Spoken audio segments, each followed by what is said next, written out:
제 생각에는 과연 기간 단축도 하지 않고 또 김남국 의원을 조기에 국회에 출석시켜서 국민 앞에 모습을 보이지 않았기 때문에 국민들께서 우리 윤리특위를 보시는 눈이 그렇게 곱지만은 않을 것 같다라고 하는 그런 생각이 들고, 실질적으로 심사가 이루어져서 그것이 정확하게 국민의 뜻에 맞게 절차가 진행되고 결론이 나와야 되겠다 이런 생각을 갖고 있고요. 김남국 의원의 출석 문제는 윤리특별위원회에서는 출석을 요구할 수가 있습니다. 그런데 자문위원회에서는 김남국 의원을 강제 출석시킬 수 있는 그런 조항은 없습니다. 출석을 거부했다. 그런 경우에는 상당히 징계수위가 높아질걸요. 왜냐하면 디펜스 할 수 있는 사람이 디펜스 할 수 있는 그런 어떤 근거가 사라져버리기 때문에. 자, 오늘 국회가 윤리특위를 열어서요, 코인 논란의 김남국 의원에 대한 징계 절차를 본격적으로 시작을 했습니다. 이 부분 좀 보겠습니다. 복경 전 대변인, 지금 변재리위원장 얘기를 들어보면 김남국 의원 특위에 안 나오면 상당히 강한 징계 내릴 수도 있다. 상당히 좀 경고한 것 같은데, 글쎄 어떻게 좀 나올까요? 좀 어떻게 들리는 얘기는 없으세요? 좀 나올 수밖에 없을 거라고 전망합니다. 그리고 윤리특위위원들이 조사를 직접 하는 것이 아니고 우선은 윤리심사 자문위원회 내에서 그렇죠. 대강의 징계 수준까지도 결정한 다음에 이것을 특위위원들에게 그 조사 내용까지 보고를 하면 네. 그 내용을 특위에서 결론을 낼 건지 말 건지를 최종적으로 이제 결정하게 되는데 네. 그 자문위에서 출석을 요구할 때 김남국 의원이 출석을 안 하면 아마도 더 큰 징계를 받을 수밖에 없을 것이다라는 이제 경고를 위원장으로서 한 거거든요. 그게 이제 아마 시기가 자문위에서 자문 결과를 내려와서 이제 전체 회의할 때 그때 이제 나오십시오 하겠죠? 아니 자문위에서 처음 조사를 할 때 그때 나와야 된다라는 이야기입니다. 왜냐하면 윤리특위는 정치인들이기 때문에 정치적 결정을 할 수가 있는데 윤리심사 자문위원회는 실질적인 사건에 대한 조사 중심으로 하게 되거든요. 그래서 일종의 숙려기간으로 해서 30일 이내 그리고 한 달 더 연장할 수 있도록 그 윤리심사 자문위원회에서 대강의 조사와 징계 수위를 결정하고 그거를 특위에 보고하면 거의 100% 수정 없이 받는 이런 형태로 지금까지 진행이 되어 왔었거든요. 네. 그래서 윤리심사 자문위원회 조사에 김남국 의원이 철저하게 응해야 되고 그렇지 않을 경우에는 징계 수위가 더 높아질 수 있다라는 경고를 내린 겁니다. 자, 김성 교수님. 어쨌든 이 윤리위의 최고 징계 수위는 제명이에요. 그렇기 때문에 지금 변재위원장의 경고를 김남국 의원이 허투루 들을 수는 없을 것 같은데 본인도 대응을 좀 해야 되겠죠?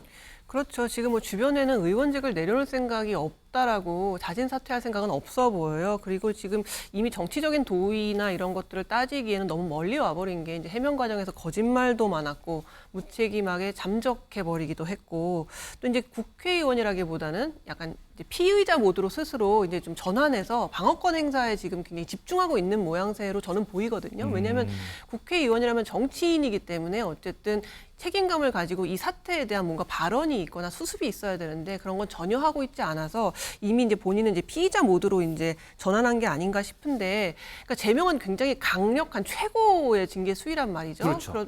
이제 이게 이제 만약에 본회의에 넘어왔을 때 민주당 의원 만약에 이제 제명까지도 이제 제의가 돼서 만약에 본회의에 왔을 때 과연 민주당 의원들이 여기에 오케이를 할까, 가를 던질까 이거에 대해서는 굉장히 이제 의문인데 또 선택의 순간에 또 오게 또 되거든요. 선택의 순간인 거죠. 그런데 지금 민주당 내부에서 생각보다 이제 이런 큰 대형 사고가 터졌을 때는 보통 지지율이 폭망하게 되어 있거든요. 그런데 많이 내려가죠, 근데요. 생각보다 그렇게까지 나쁘지 않은 것 같다라고 판단하고 있을 수도 있어요. 왜냐하면 최근에 옹호론들이 막 올라오고 있거든요. 뭐 나쁜 사람 아니다, 착한 사람이다, 거짓말할 사람 아니다 이런 식으로 뭐 코인한 사람들이 다 죄냐 이런 식으로 이제 동료 의원들의 옹호론이 좀 올라오는 걸 봐서는 아 지지율이 생각보다 많이 빠지지 않는구나라고 판단할 수도 있어서 만약에 제명권이 올라온다 하더라도 과연 민주당 의원들이 제 손으로 이것을 가를 던질지는 좀 의문입니다. 자, 지금 김수경 교수가 옹호론 얘기를 했는데요. 그런데 이 민주당 윤리심판위원장이요, 김남국 의원에 대해서 국회의원의 자격을 언급해서 여러 가지 해석을 낳고 있습니다. 그 얘기 좀 듣고 오겠습니다. 근본적으로 국회의원 자격이 저는 좀 문제된다고 봅니다. 왜냐하면은 국민들은 정말 어렵게 경제 생활을 하고 있고 또 국회의원들에 대한 어떤 세비 문제랄지 여러 가지 예산을 투입해서 네. 상당히 큰 그 기대를 가지고 있는데 그래서 근본적으로 져버렸다. 네. 그러면은 그것은 국민들이 용납해서는 안 되겠죠. 그럼 또 또 하나요. 국회의원들도 국민의 뜻을 받들어야 되겠죠. 복귀한 전 대변인. 지금 김순 교수가 옹호론도 얘기를 했지만 지금 위철한 원장 이 발언을 두고서 민주당이 김남국 의원과 손절한 것 아니냐 이런 해석도 좀 있더라고요.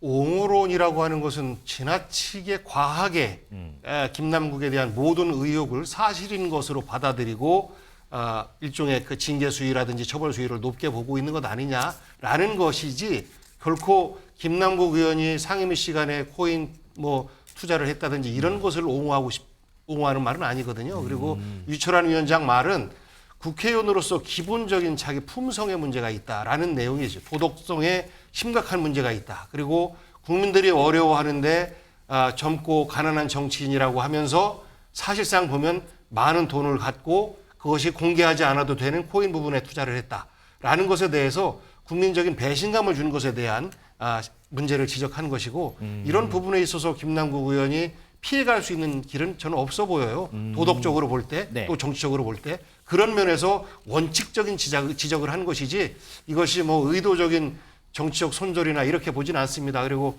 조금 아까 덜 지지율에 있어서 덜 치명적인 것 같다라고 말씀하셨는데 사실 저희 내부에서는 기본적으로 40대를 중심으로 해서 많은 지지층의 이탈이 확인되고 있어서 정말로 김남국 의원이 우리 지지자들에게 준 어떤 충격은 크구나라고 심각하게 받아들이고 있습니다. 알겠습니다.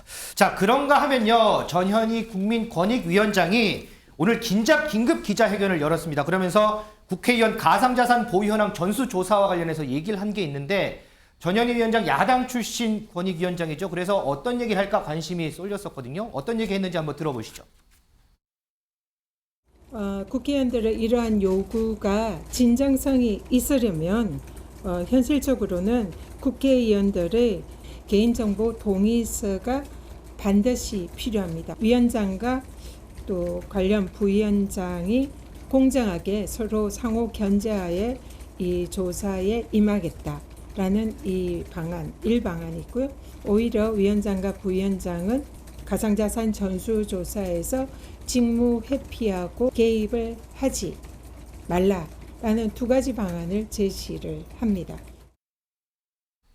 김수영 교수님, 지금 전현희 위원장 얘기 들어보면 국회의원들 전수조사 할 거면 개인정보 동의서 빨리빨리 내라, 적극적으로 내라 이런 얘기 같은데 글쎄 이거는 제가 앞서 야당 출신 위원장이라고 단서를 달긴 했지만 이거는 여야 어느 쪽으로 편을 든 건 아닌 것 같아요. 그런데 오늘 나온 보도를 보니까 전현희 위원장이 이 기자회견을 하는데 내부에서 부위원장이 SNS에 올렸던데 전혀 이거 논의된 것도 아니다. 논의된 부분이 아니다라고 이렇게 또 비판을 했더라고요. 그러니까 애당초 권익위 원장이라는 자리에 정치인 출신을 앉히는 것 자체가 잘못된 거예요. 저는 전현희 위원장의 개인적인 성품을 떠나서 정치인이 저 자리에 가는 것 자체가 모든 것에 대해서 공정성 시비가 일 수밖에 없기 때문에 굉장히 잘못된 인사였고 저는 좋습니다. 여야 모두 가상자산 얼마나 갖고 있는지 그 과정에서 뭔가 폭법적인 것은 없었는 거를 점검하는 건 되게 중요하다고 생각하는데 이걸 지금 권익위의 전현희 위원장 굉장히 말도 많고 시끄러웠던 야당 출신의 정치인 출신의 권익위원장이 저런 얘기를 하니까 이게 되게 합리적인 이야기임에도 불구하고 또다시 공정성 시비가 일 수밖에 없는 거예요. 그래서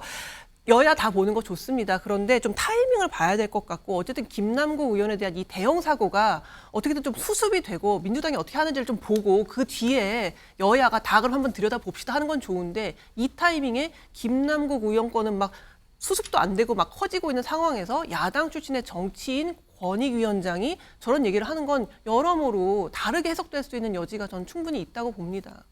이렇게 좀 반론 있으신가요? 지난번에 이제 부동산 투기와 관련해서 국회의원 전수 조사를 했지 않습니까? 네. 그때도 여론에 떠밀려서 어쩔 수 없이 한 거거든요. 국회의원들이 별로 하고 싶지 않아요. 그럼에도 불구하고 여론이 워낙 강하니까. 그럼 지금 이거 근데 지금도 마찬가지로 하고 싶지 않나요? 이 시간이 지나고 나면 네. 아마 쑥 들어갈 겁니다. 그런데 지금은 안 하겠다 그러면 국민들에게 야단 맞으니까 네. 어쩔 수 없이 응해야 돼요. 네. 아마도 지금 가상자산에 투자를 한 국회의원들이 있고 이것을 공개를 해야 된다라고 하면 아마 그분들은 상당히 혼날 거거든요. 국민들에게 아마 가시방석일 겁니다. 그래서 이 파도를 좀 지나고 나면 잠잠해질 텐데라고 반대 의사를 밝히는 분들이 아마 상당히 있을 거예요. 그래서 요 타임이 지나고 나면 가상자산에 대한 국회의원 전수조사는 물 건너간다라는 말을 저는 현실적으로 드립니다. 자, 글쎄요. 지금 내부 잡음도 좀 있는 것 같는데 이런 상황에서 국회의원 전수조사 과연 잘 될 수 있을지 저희도 계속해서 좀 지켜보겠습니다. 자, 요 얘기 하나만 더 하고 좀 넘어가겠습니다. 지금 민주당 안에서 방탄소년단, 이 BTS와 관련된 얘기들이 엄청나게 많이 나오고 있습니다. 어떤 얘기인지 한번 들어볼까요? 사실은 이재명 의원 같은 경우는 우리 민주당의 BTS거든요. 근데 BTS가 최근에 잠시 멈추면서 숙성의 시간을 이제 갖는다는 화두를 던졌지 않습니까? 그렇죠. 그런 잠시 멈춤과 숙성의 시간은 사실은 본인과 전체에게도 더 도움이 될 것이다. BTS 보고 아미 그만둬라라고 얘기가 가능해요? 근데 이거는 자발적으로 움직여서 만든 거기 때문에 거기다 대고 그 사람들 보고 아이고 뭐 이제 나는 이제 리장 안 하겠습니다. 그만두십시오. 그거는 나는 말이 안 되는 것 같고. 그 BTS 팬덤은 정말 착한 일 많이 하더라고요. 예. 남 공격하기보다는 예. 좋은 얘기를 많이 하려고 그러고 선행을 베풀려고 그러고 아미처럼만 해주신다고 그러면 왜 이장직을 사퇴하라고 그러겠어요? 민지수 기자. 네. 지금 민주당 의원들이 왜 이렇게 BTS 얘기를 많이 하는 거예요? 네, 이재명과 BTS 비유가 나오고 있는 상황인데요. 네. 각각 이 팬덤 정치의 대표주자, 또 한쪽은 K-팝 팬덤의 대표주자 이렇게 언급되고 있기 때문입니다. 네. 현근택 부원장이 먼저 사실상 이 스타를 향한 팬심인데 이 스타한테 팬을 등지라고 하는 건 말이 안 된다라며 이재명 팬덤에 대해 언급을 했거든요. 여기에 박용진 의원, BTS의 아미는 다른 사람 공격하지 않는다. 이재명 강성 팬덤과 비유 하는 건 말이 안 된다 이렇게 맞받아친 겁니다. 박용진 의원 덧붙여서 염전 정치 그만두자 이렇게 이야기했는데요. 우리 편끼리만 남게 하고 다 쪼리면 염전식 정치를 하는 거다. 염전은 소금이라도 남지만 정치에서는 패배밖에 남지 않는다 이렇게 지적했습니다. 복현정 대변인, 이게 사실은 보면 현근택 민주연구원 부원장이 이제 처음에 얘기를 했다가 거기에 이제 박용진 의원이 또 덧붙이면서 이게 또 설전이 되거든요. 근데 요즘에 이제 민주당 내부를 보면 어떤 얘기가 나오면 이게 소위 이제 친명 비명 갈려서 계속해서 말이 덮어지고 하면서 이게 계속 설전이 돼요. 뭐 비단 이번 아미뿐만 아니고 어떤 얘기가 나와도 계속 설전이 되거든요. 그런 일들이 계속 반복이 돼요, 지금. 그 의원들이 한 4-5명 정도로 딱 좁혀지지 않습니까? 반복적으로 그분들이 목소리를 내는 것이고 언론에서도 이런 다른 목소리가 있구나라고 민주당 내 친명과 비명을 이렇게 이제 갈라놓는 듯한 모습이고, 그럼 그리고 대다수는 아니다는 말씀이신가요?